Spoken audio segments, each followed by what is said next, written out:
Hey,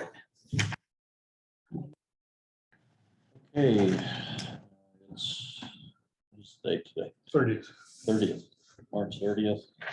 And we've got on the agenda the opening of the bids for the Peterson Hill Landfill Phase 4 expansion. Okay.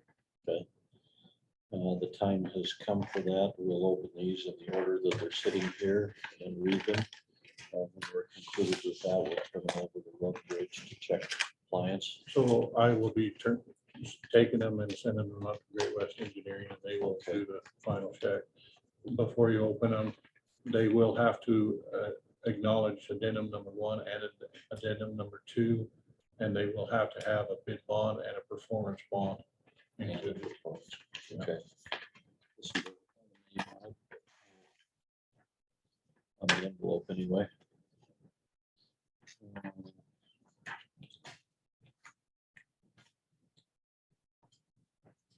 The bidder's name is Swaggart Brothers out of Stanfield, Oregon. They do have a bid bond.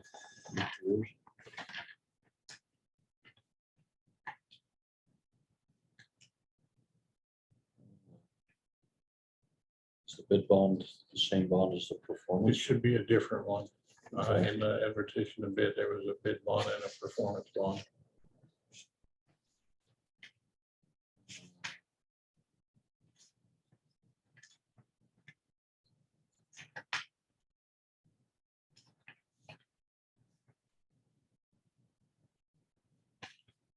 Stephanie, if you're online, do you want to comment on that? Make sure I'm saying that right.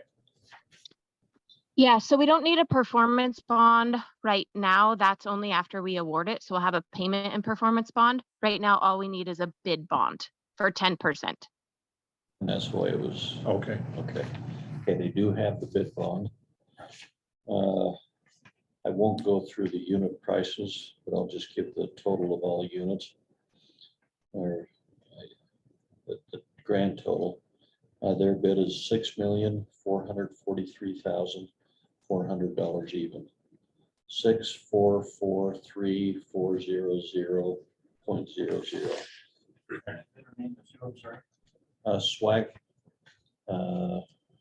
Swaggart Brothers out of Stanfield, Oregon. Okay. You're welcome to pull your chair up Yeah. closer if you'd like. I speak quietly anyway. Okay, so I'll get that one there. The next bid is from Whitaker Construction Company out of Brigham City, Utah.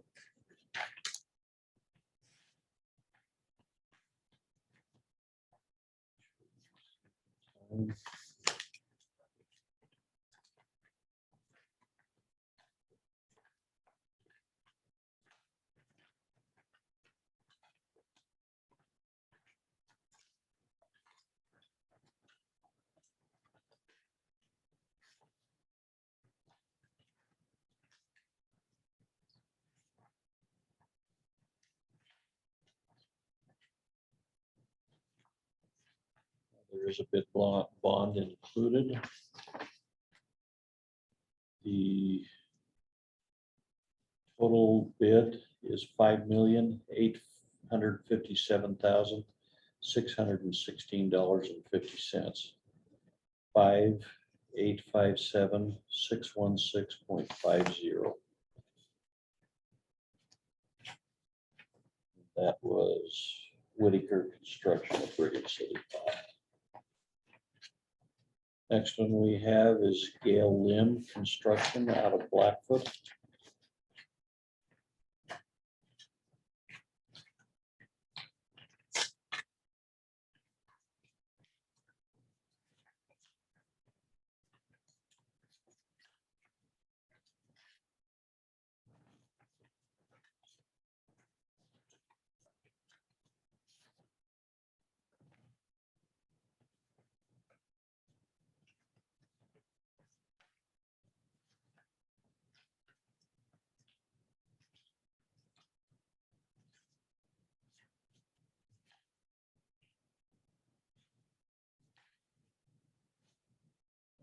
got on those others, and we'll go back and look at those. They've acknowledged addendum 1 and 2. Both of them have.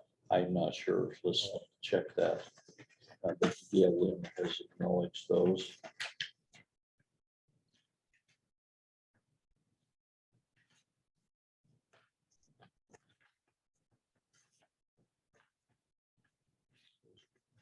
Requirement for the contractor's license also. Yeah, well, let's double check those. 'Cause they do have a public works contractor's license. Gale Lim does. Whitaker Construction has acknowledged both addendum number 1 and number 2. Okay. You have a contractor's license. I think I saw one in there. It just wasn't.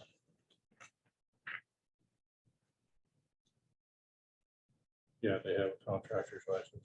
Okay. And the other one.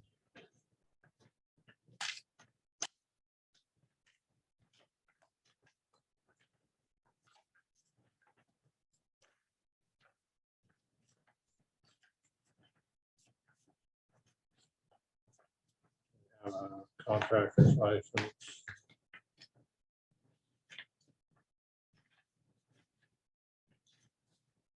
And they've acknowledged addendum number 1 and number 2. See, so we're back to Gale Lim. Their bid is $7,405,849.35. 7,405,849.35.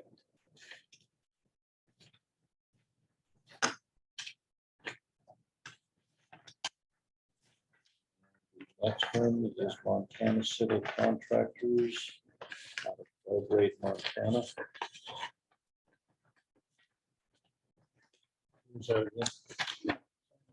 Montana Civil Contractors out of Belgrade, Montana.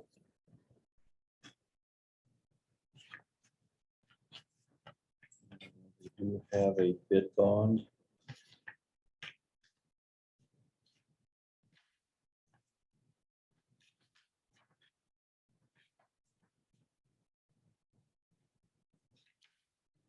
They have acknowledged the addenda.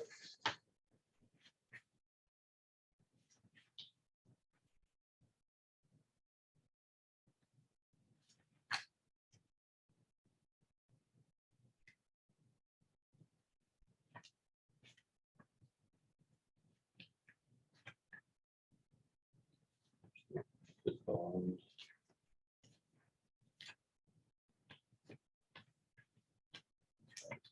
Contractor's license where they show that. It's on the bottom of one of the sheets. There is, it just says a little in there. It's like attachments to. Where they have it.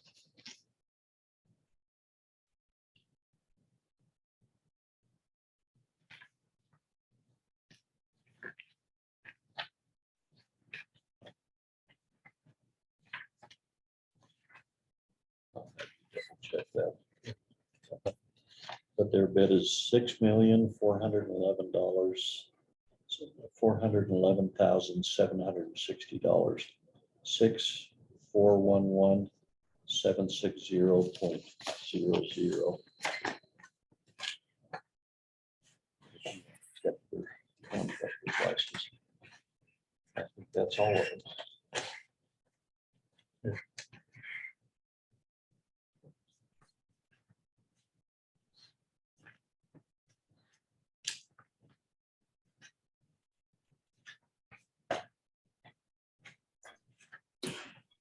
Gentlemen, I had a little difficulty hearing the names of the contractors. Can, We'll read the summary. If you want to have the summary, if that'll help, and I'll try to speak up a little. Okay, bid number 1 was Swaggart Brothers. The bid amount was $6,443,400. And they had all of the other requirements. The second one was Whitaker Construction. Bid amount was $5,857,616.50. and they had all the required. The third one was Gale Lim. Bid amount was $7,405,840.35, and they had all the documents that they needed. And the fourth bid was Montana Civil Contract. The amount was $6,411,760 even. Does that help? Yes, it did. Thank you. Okay. So it appears that, forgot the name, Whitaker. Whitaker is the apparent low. We'll send that to the engineers to check for compliance. Most likely, we'll try to get back at least with the commissioners next week on the results of the bid and make sure everything's Yeah, for potential award of the bid by next Wednesday. next Wednesday at 10 a.m. Yeah. Okay. Any other questions from anybody? Okay, thank you.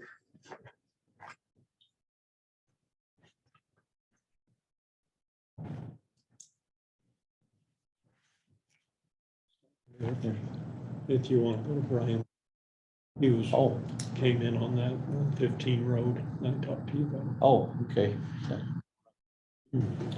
Have a seat by, well, you can pull up right here in the corner. I'll just sit in the corner. Yes, sir. Yeah, I came in a couple days ago after traveling from Rexburg on my way to my dry farm on the east bench of around Blacktail. That's when I came across block the gate going up 115. It must be new this year. It wasn't there last fall. I was tempted to drive around it to my neighbor's field and go, but I didn't. I went over and talked to my neighbor. They had indicated that it had been put up or closed that day. On my way back to Ryrie to go around, one of the road and bridge pickups was there. So he was kind enough to stop and talk to me. I was asking questions like, it's closed, when you would expect to open it. The word I got was it was on condition of the road, which I understand because I've been traveling on that road for over 40 years, taking equipment back and forth to farm with. Part of me was glad to see the fence up for the gate because the problems that have started to appear every spring and fall with the commercial seed operation that is now up there has been getting worse and worse, and even us pulling tractors with equipment through there makes it tougher. I shared with Commissioner Reed that my concern with myself, Schwindemann's, Talbot's, if we can't go through there to get to our farm, we have to go all the way down the Ryrie Highway into Iona, up the Iona Hill and back in for that little portion that is shut off on what I like to call Foster Road, the Foster Gates right there. And one, it's an inconvenience, but it's very dangerous to go that way.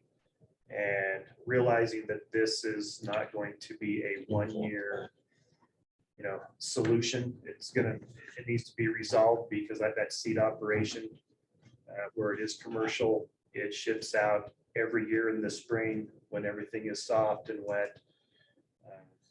But that affects the other neighbors up there.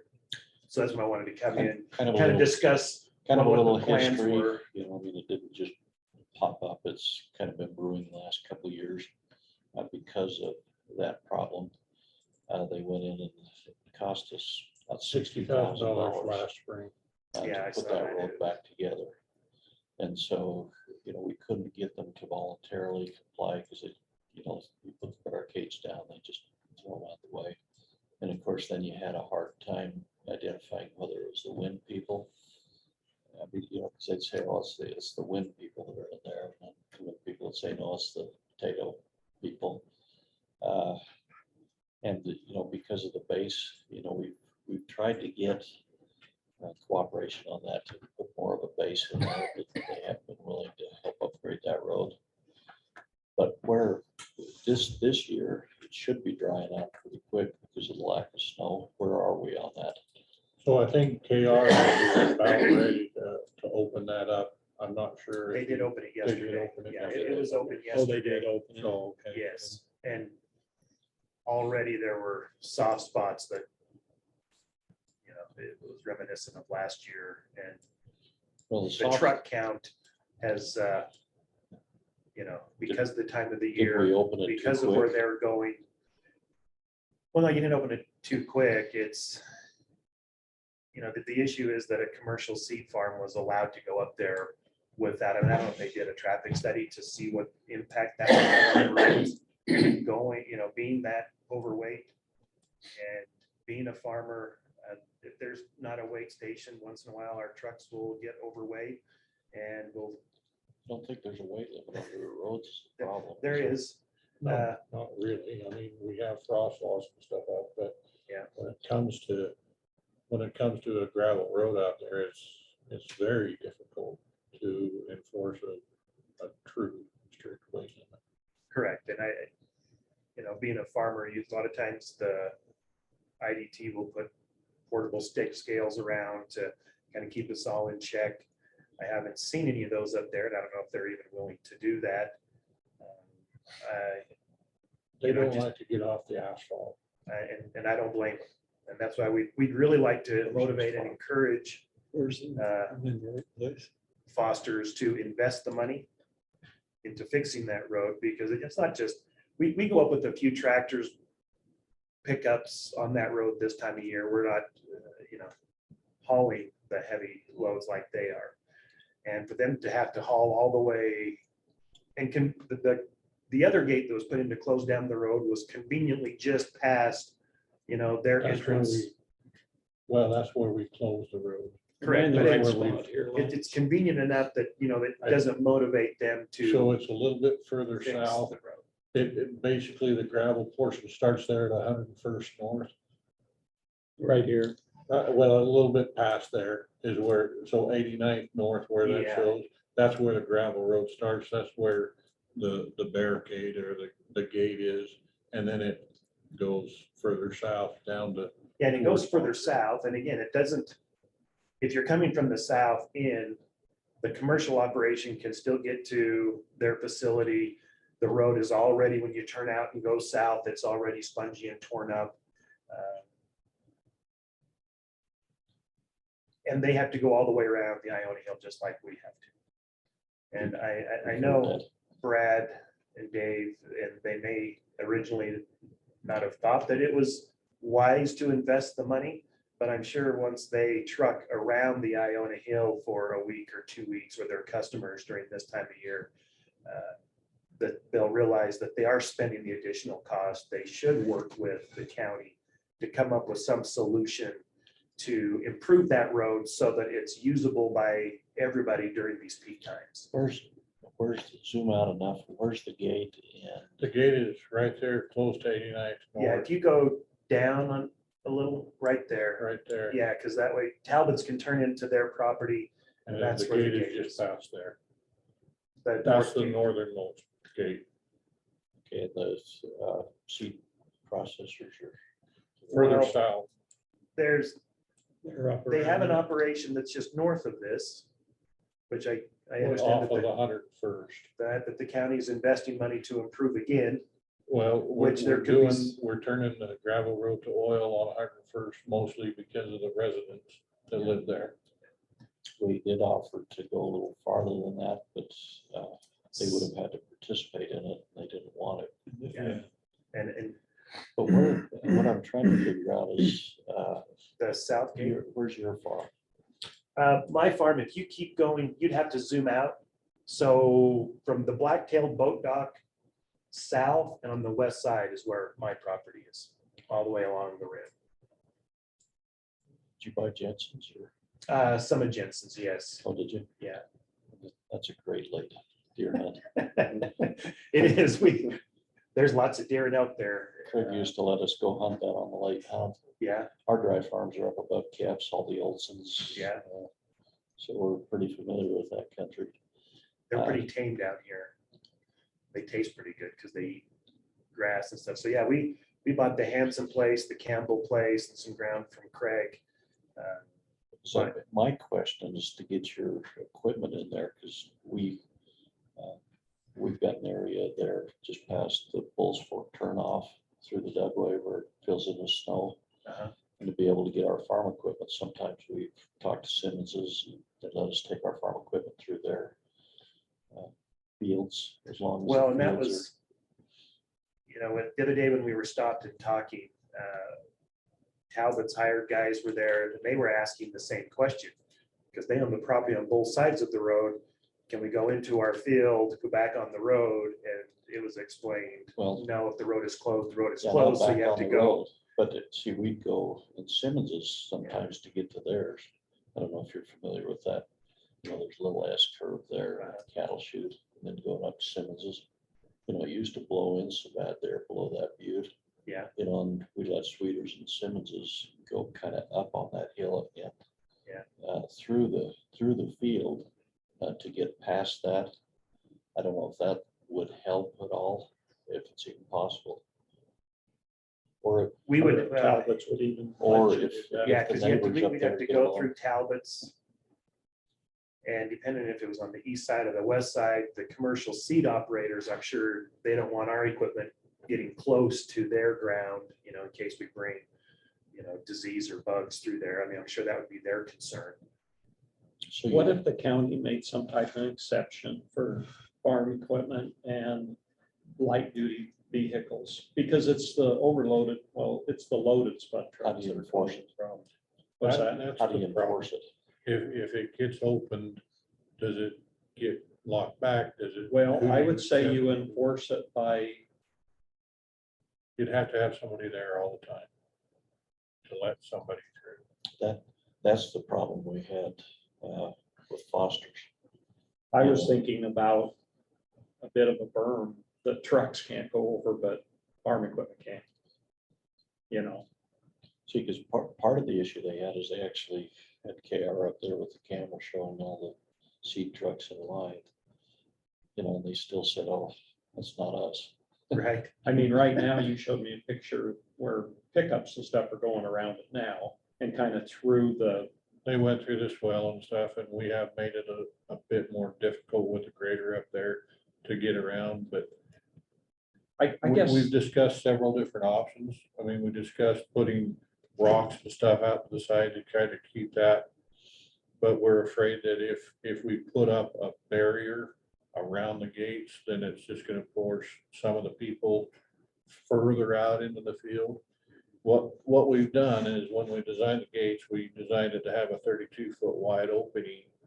And then with the posts and stuff, we were still within our prescriptive 50-foot right of way. And it would allow a snowcat to just barely get onto private ground to get around in the wintertime when the snowcats need to get into the windmills. So that's kind of the design frame of why we chose a 32-foot wide. That was as wide as we could realistically get and still not force people onto private property to get around it in the wintertime over with the snowcat. well, I guess is where I'm going is a little different direction, that if Talbots would allow it, to allow tractors and light duty vehicles to go around and through the berm, whereas a spud truck just could. But And make an exception in our ordinance so that they could. then they're back on the road, which is against the ordinance. That's where you'd have to modify the ordinance because they're not doing the damage to the road. I don't know that we can definitively say that a tractor with a heavy piece of equipment behind isn't gonna do the damage to the road if it's still wet.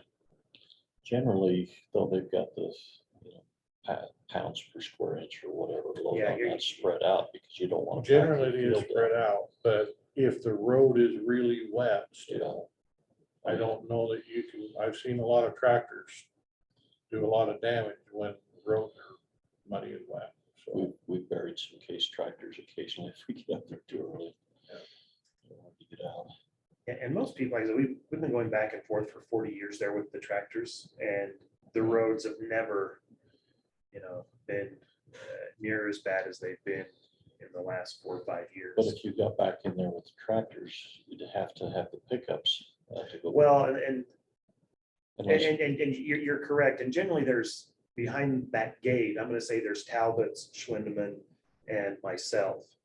And Russell, he'll usually have 2 or 3 drills that he'll take back. And he'll start on the south side and he'll work his way to the north. He takes his trucks and keeps them on the oil all the way down into Iona back up, just like we do. He may have his service pickup, cut through to go get a part, but there's not a whole lot of traffic. And same with Talbot's and with us. Once we move down there, we move down and we're there for a week and a half, and then we come back through and then we stay on the oil. And I understand your question or your point of, well, do we get Talbots to give more space so people can go around them? I know in some of the developments that we do in Bannock County, they have the gate. And if there's 3 of us landholders, there's the chains with 3 locks. I have a key to mine, you have a key to yours. And if we need to go up, we can unlock it, we lock it, and then you can tell who left it unlocked if, it did get unlocked. But I would recommend something like that, even just 2 or 3 of us. And I understand there's only a few keys now. There's only. But that a few would have to be keys, and modified. It's not a chain system. It's actually a physical lock inside of basically a cylinder. And you have to reach your hand through to get in there. So there's no room for multiple locks there. We'd have to change the lock system on it You somehow. would have to modify the gate extensively to try to figure out something different. Let me ask you gentlemen this question. So the gate goes up. Under what conditions is the gate closed or the gate open? And how many days a year do you project that it may or may not be? So we typically we're going to lock it close to November 15th, because that's when our no maintenance time ends. So the November 15th is a pretty hard, fast date. The spring date to open it up is not, and it's based on the condition of the road and making sure that it's dry enough that we don't end up with these soft pockets. This year is probably a little bit earlier than a couple of years ago. We were at the end of or middle of April before things got opened up and we were able to do that. This year we've had less snow up there.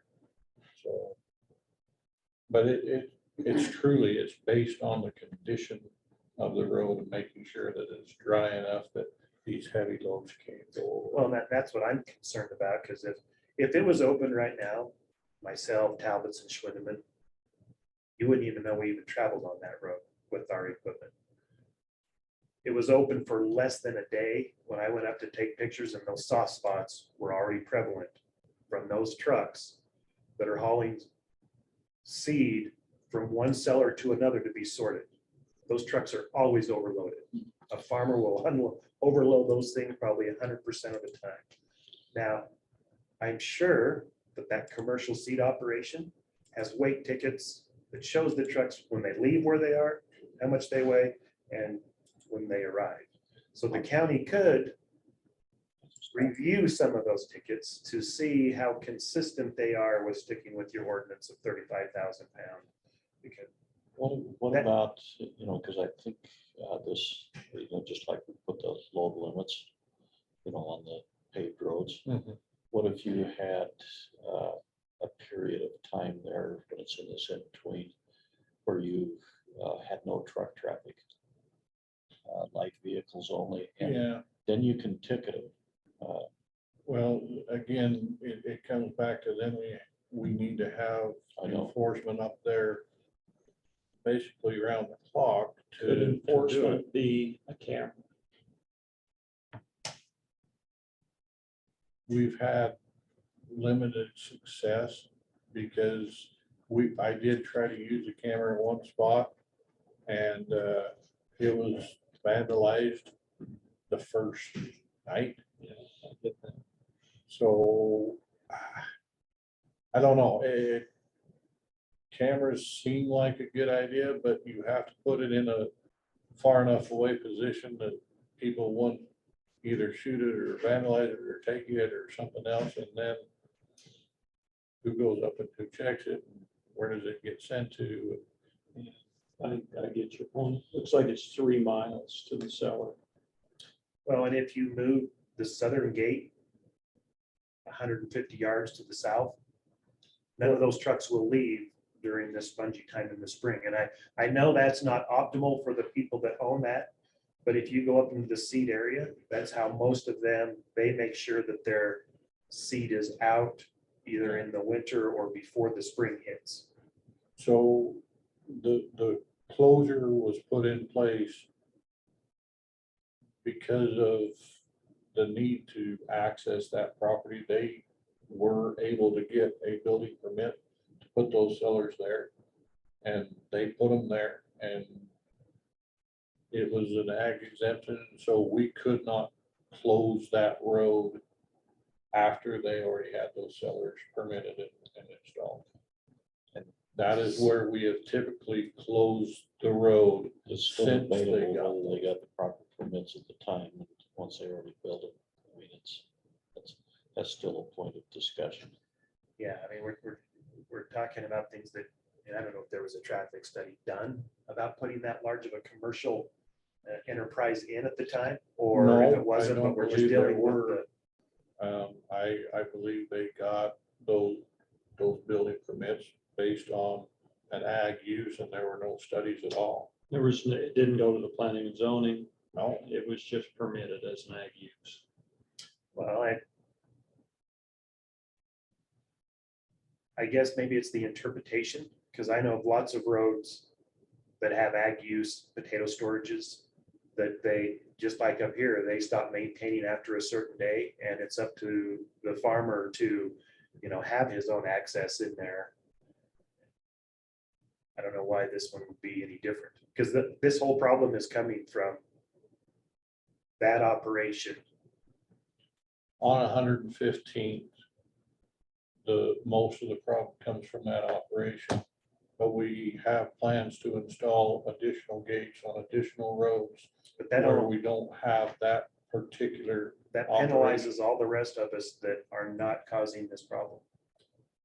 I understand what you're saying. I just, from a road and bridge standpoint, we're trying to prevent people from going around road closed and doing damage or getting stuck or causing other people to get stuck behind a road that we do not maintain in the winter. But you're still allowing the problem to exist. The problem is them hauling those spuds out of there when that road is soft. And nobody else wants to travel that road. That's all their traffic. Everybody goes, so you put up a gate, they're gonna drive out into our fields, tear them up even more to get around the gate, because we need to stop Foster's trucks because they're doing something that they know they shouldn't do. They know when it's muddy, they should pull those trucks into a mud hole.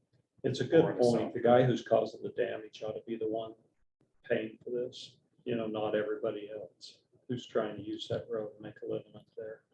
It's a good point, We've talked about that. how to do it. I know, Lance, it's not But you. it may be worth a try to just say no heavy truck traffic for this extra 3-week period, and let them know that if, we get, what's the fine if they go.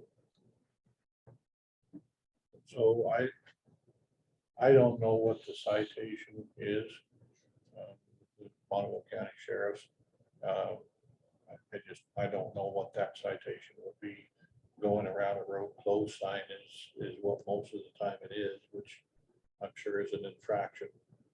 And if it's an infraction, it's not enough incentive to, I mean, if you have to pay $200 when you save $1,000 to take a truck one way versus another, it's not going to be the incentive, you think. You do the research. I know we've done it before on the building permit history of those buildings. Because it seemed like there was some question on it. There was some discrepancies in that, I remember. Are they required to have a business license up there for a commercial venture? No, for an ag. Probably not. Not for an ag. And the tough thing is you had couple of farmers in the legislature that really loosened that up. Stan Hawkins and Tom Archer. You know, they got all these exemptions for ag to where we couldn't require a lot of that. Basically, if you have 5 acres, you can build an ag exempt building, and all it is we go up and make sure that they Setbacks. put the building where they were supposed to put it to meet our setback requirements, and that's about all the say we have in those buildings. It's a difficult. Well, I agree with you 100%. And that's the crux of this problem is somebody is working the gray area to their advantage. Because I know Brad and Dave, and I talk to them all the time. And last year, there was a semi stuck coming downhill, down one of those hills in that road. I sent the picture to Dave, and his response was not, he was blaming you guys. And he's like, we're never going to pay for it. And I'm like, come on, you see the problem. I mean, this truck's going to get damaged just by somebody trying to pull it out of this, gravel pit. And well, it's not required. We're not going to do it.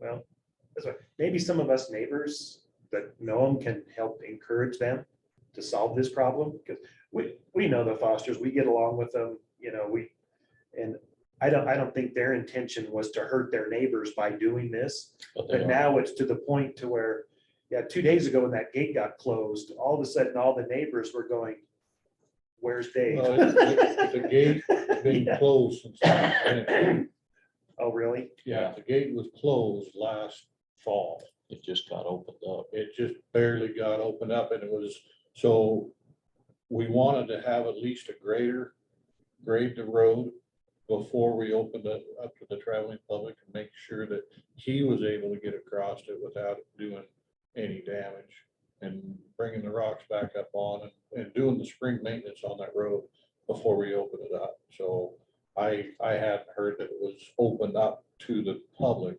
We had opened it up to get through and to check it out and make sure it was dry. But it Yeah, that walked must have been what he behind. was talking about, because when I talked to the neighbor, he goes, oh, it was open this morning. That must have been to let the grader To in. let the grader in. And when I went up, it was closed. He said, it's closed now. And I took that as it just barely happened. So it probably So was. again, we told our grader operator up there very directly, it's like, you go up, you open it up, you drive through, you close it behind you. Because we don't want this to be seen as it's open to the public. Let's go back to the overload loader trucks though, because you said you've opened it now. Well, that's what he said. I hadn't talked to KR. Oh, I thought you said that we've opened it now. Well, if KR opened it to the public, I don't know that 100%. I suspect that when they start hauling 100 loads up and down that road, again, even now, that we're gonna see damage on that road. We might. But that's And- where and the if we- wisdom would say, give it an extra week. Give it an But extra then week. it holds you guys out of your fields, which is where I'm wondering if in that interim, you can't work together with your neighbors to get your farm equipment through their fields. Well, give it an extra week or only allow a certain class of vehicle. That's what I was talking about with the load limits, you Yeah, know, farm equipment that will have like pickup, no No semi. 10, 10-wheeler. semis, 10-wheelers. And then It's it's a matter of getting in there and start giving some tickets, which, Yeah. maybe getting Sam up there with a deputy the first 2 or 3 days that it's open yeah. to kind of get them the message. Then maybe compliance would be a little easier. Stack of Once tickets. because half of those trucks are Foster's and half are his, customers. When customers start to get tickets because of this, they talk to the guy selling them, causing the problem, and they get pushed. We would get more encouragement from them, reminding them that they don't like this and this is an additional cost.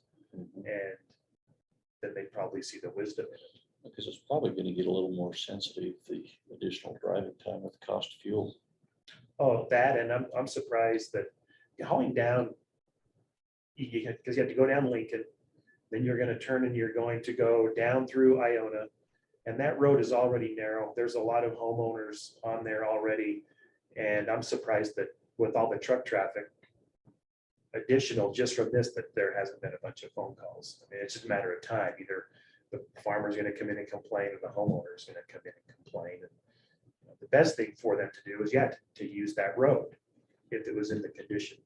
And the condition, hopefully there's some way that we can bring it up. I'd like to look at kind of a possibility of a load limit sign and in time, and then talking to the sheriff and getting him right up there, because like you say, if it's the customers, that's even more motivation. There's only one person that you really need to talk to that, has all that traffic, that all flows through one pinch point. Okay.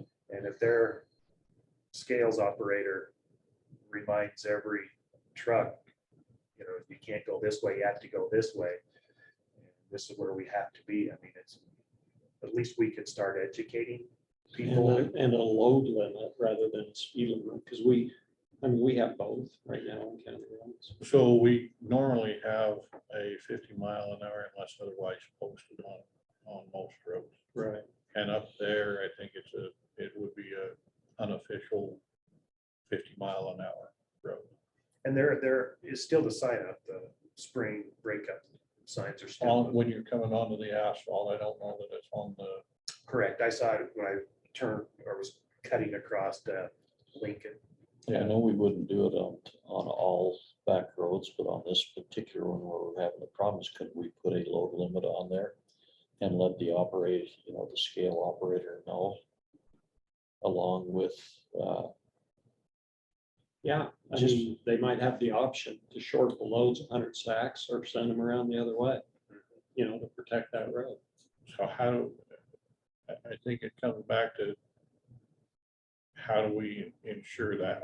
What's the process involved? Do we stop every truck and look for a load? well, Because if we don't stop trucks, or if we're only out there on one day, then that afternoon or that next day, all bets are off. it's already done, but then can't you go back and get the weight tickets and just say, you're sending overload trucks? They're sending overloaded trucks, and I don't know that you can go back on it and say, what was your load limit yesterday? I'm just afraid that that's just an opportunity for fraud.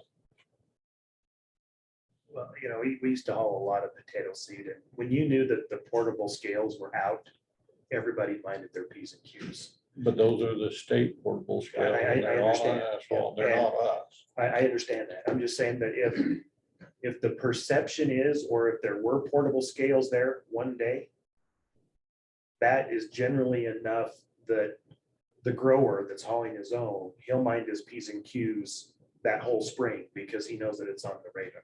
If that can't happen, that's where I'm wondering if you put the restricted size of trucks in there, and the word may get out as quick if you had somebody up there writing tickets the first couple of days.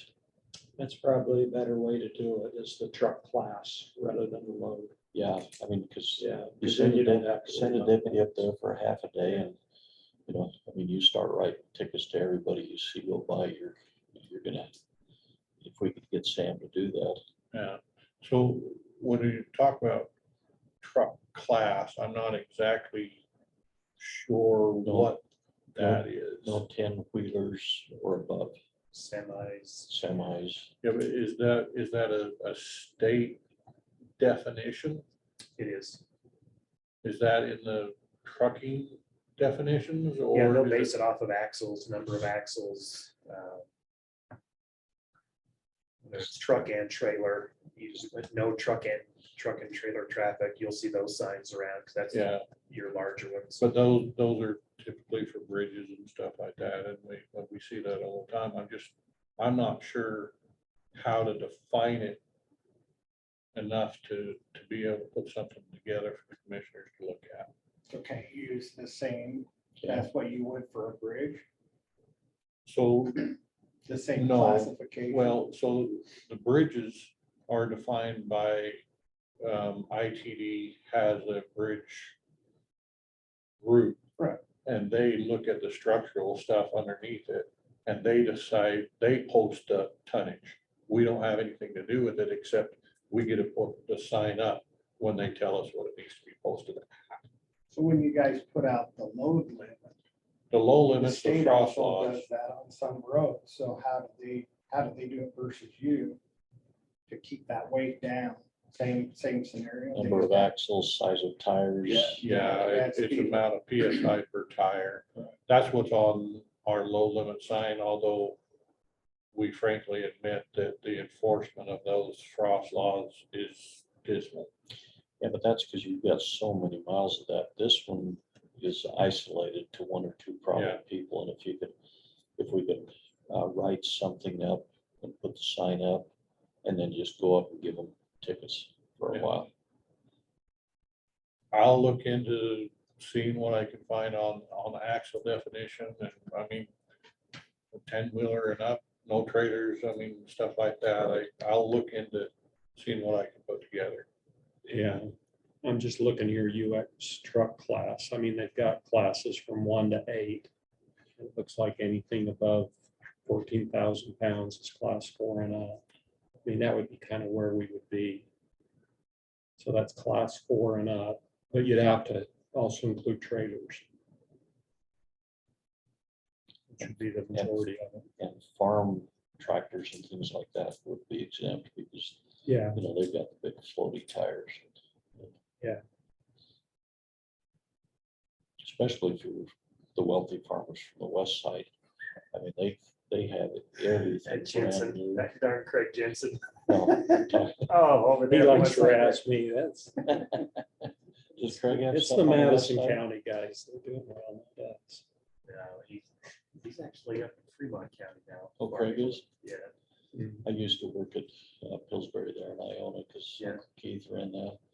And when it got slow, I'd run across the street and Craig and I'd play the game of life, Yeah. that board game. That's why he used to let us hunt out on that rim. Yeah. But it was only good if you drew the lake buck hunt. Yeah, because they come down. Oh, yeah.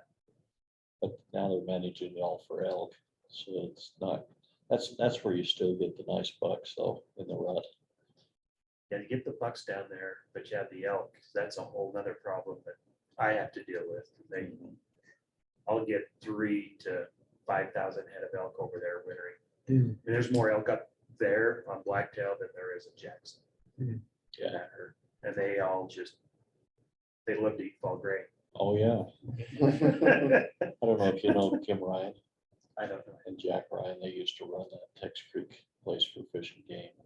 And when Fish and Game took over, they just started managing it for elk and ruined all that great trophy buck hunting that we had up there. Yeah, they kind of struggle with managing. Deer numbers aren't near what they used to be up there, that's for sure. We've Oh, had we the used to go down, late buck hunt up there my brothers had it like 3 years ago, and the numbers are just not there like they used to be. well, you used to go up the Ketch Canyon and deer all up the sides of every place you look. Now you never see a track. Because once they decided to shift over, because the state has a value, because it's their livestock, that's why you have to buy a tag. And deer has a value of $250 a head, and elk is $750 a head. And so they have their formula that shows how much money comes in by hunters to hunt elk. And so, yeah, they're letting the deer get pushed out, or those numbers dwindle, and they're really increasing the number of elk. Yeah, because we talked about this with Parks and Rec, on the Blacktail area. Craig one time wanted to go and put a little parking camping area. Yeah. Fish and Game just threw fits about it and it didn't take that much of the winter range. But the new director in there says, we're not going to use one law to try to accomplish another purpose. So they've kind of changed the management philosophy up there. Yeah, they change it, and they always put it back on the landowner. Because we'll call and say, hey, we have 2,000 head out here. Oh. Well, it says that we can file depredation claims if you don't push them across back to your land. They won't even fix their fence. They're like, well, what have you done to keep the animals out? Well, have you fixed your fence? No. Yeah. They want them eating. Oh, they'll demolish. It looks, you think you're in a feedlot, there's so many, they just, any Wow. fall grain, because once it gets soft, they'll sink in that far. Well, anyway, let's work on that, because, there's gotta be something we can do. We thought the gate thing would solve the majority of the problem, but, maybe it has helped. In the meantime, if neighbors could encourage Foster's to put some money in that Well, road. I think we all will. Yeah. Because we all know them, and Yeah. now that it's on all of our radar, and everybody knows what's causing the problem, and they do too. And we don't have any problem talking to them to, encourage them to do it. And it's the best thing for their business, because to run that an extra 20 miles around down through Iona wouldn't. I mean, Dave's really good at math. He can calculate that it's going to cost him an extra X every year, and it's better to have that road than. And the price of seed this year might be a good year for him to go ahead. That's right. Spend Well, a we should little more remind him that, Yeah. he may have to get an assessment on seed potatoes in Bonneville County. And his personality, he can get quite exercised, and we've heard that discussion from him in Dave, a very loud voice for a couple of years. we used to be in a warehouse with Brad and Boyd, so I get along with them really well. they weren't at their office when I drove by 2 days ago, but I'll definitely chat with them. Okay. So Brad's back, huh? He's back. He tries to stay, where the cows are, tries to stay away from the farming, but just stop in Maverick and Ryrie and you'll see Brad every morning. Oh, really? Yep. Him and Daryl Kerr. You know Right? Daryl? Yeah. We had a trailer up at Big Springs or Big Rock, and I see it, so we'll stop by Maverick. Almost every time we do, we run into Daryl. I don't know what it is about that Maverick. It's one of the first ones that ever went up. And I started going through there in the 80s as a kid, taking stuff back and forth, and I had to stop every time at that Maverick. Oh. For some reason. All right. At that one. Thank you. Appreciate it. Hey, thank you. Thank you. Thanks, Brad. I'll be right back. Okay. Have we got much else? So there was a local professional services agreement on DocuSign. Yeah, I saw that. I waited to sign it for a week. You actually waited this time, huh?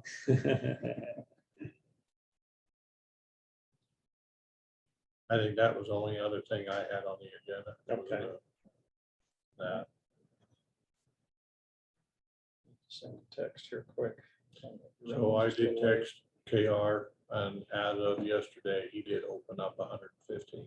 Okay, that's my concern, is it's fine for regular traffic, but you start running a lot of heavy loads up down there, 10-meter loads, it's gonna go.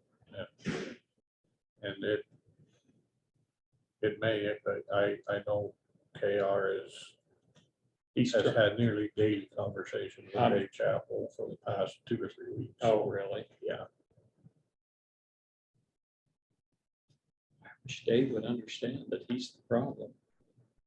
Well, he knows he's a problem. He just doesn't. He just doesn't care. Yeah. He wants to blame it on the windmill people and trying to blame them for compacting the snow on the dugways with their snowcats. Really? Yeah.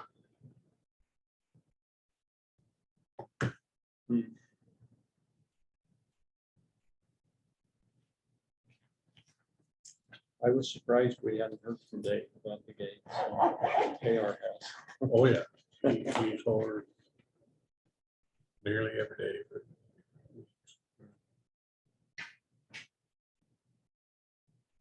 and Dave threatened to sue us over not taking the oil road all the way back to his cellar off 101st. Yeah. Really? Yeah. We gave him the chance. They threatened to sue the county because we didn't oil clear back to those cellars over on the rim. On 101st. Tell him to sue us. Knock himself out. he'll spend more in legal fees than he would into the road. building the road, He can't win that. You know, again, he threatened a lot to KR.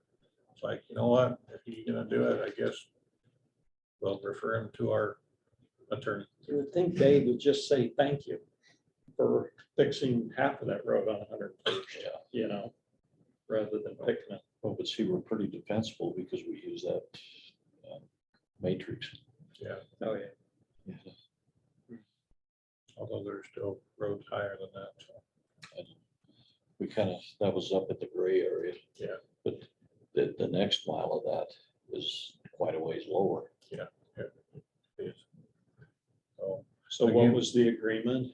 It's a local professional services agreement between us and the engineer of record for 121st South Bridge that is due to bid out. Well, yeah, it should be bidding out here fairly soon for construction next fall after the water's out.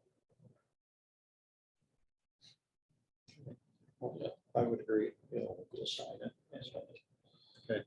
Okay. Tim Solomon called, you know, Rocky Mountain Power, was just wanting to know our schedule for utilities, because they were meeting a couple days ago, and I just told him, I said, starting early enough, we want to have all those out of the way so we can start construction next spring at this time early.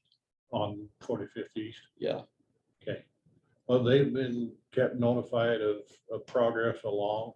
They haven't had a representative at the last few construction design meetings, but I know that JUB has talked to them off and on. so hopefully he'll ramrod that. He's usually pretty good when we're on his radar. He treats us pretty good. A lot better than staff. So Blair, were you anticipating around 6 million for that? I was hoping for a lot less. You were hoping for less, but you were kind of expecting 6. That was right? what the engineers. Okay, I thought I had heard that number. And what have we've got that in reserves, Yeah.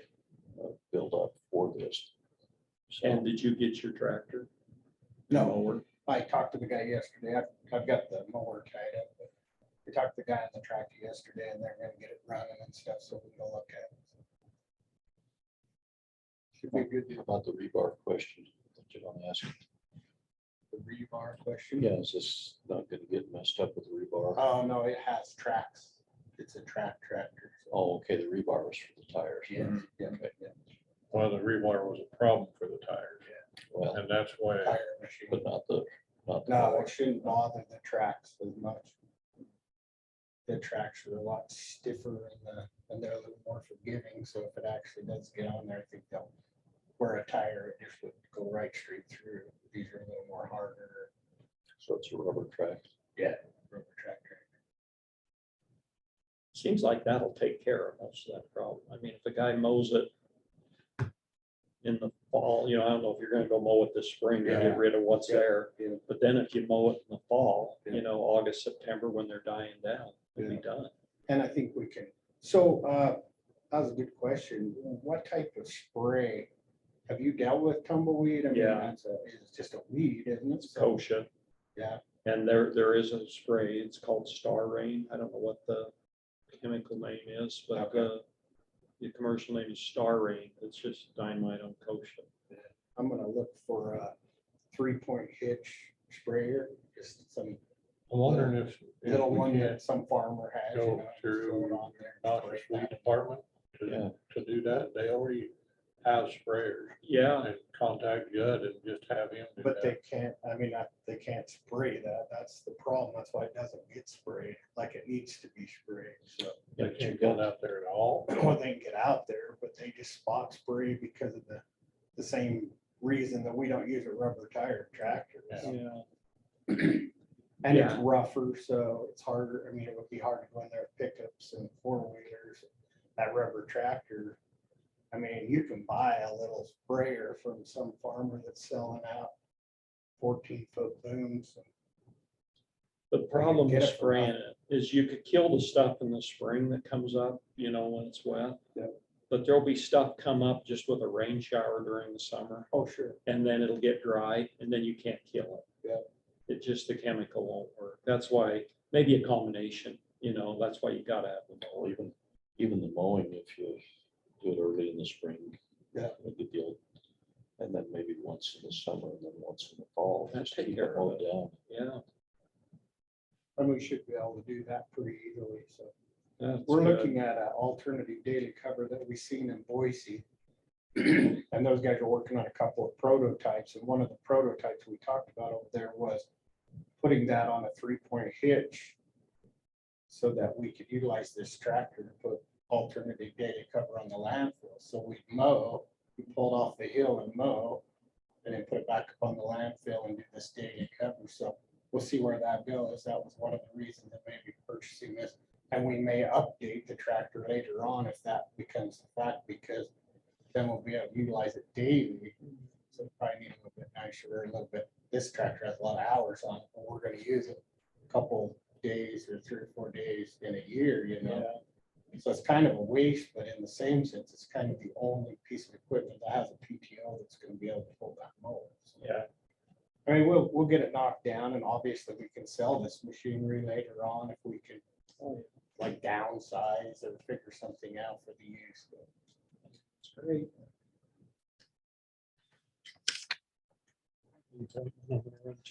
Is there anything else? I don't have anything.